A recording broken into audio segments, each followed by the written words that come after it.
কিডনির পাথর গলিয়ে বের করে। পাথরকুচি পাতা। ভিটামিন সি যুক্ত খাবার খান, কিডনি বাঁচান। পাথরকুচি পাতা সকালে ঘুম থেকে উঠে খালি পেটে বাসি মুখে চিবিয়ে চিবিয়ে খান, কিডনি বাঁচান। সুন্নাহ তরিকায় যদি পানি পান করি, ডান হাত দিয়ে ধরি, সওয়াব কামাই করি, ড্যামেজ হওয়া কিডনিটাকে সুস্থ রাখতে সহায়তা করি।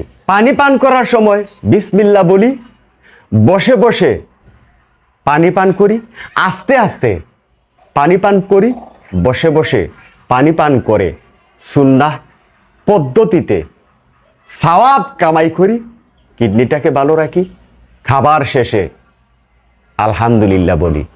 কিডনির ঝুঁকি থেকে সচেতন থাকি, আল্লাহর সাহায্য কামনা করি।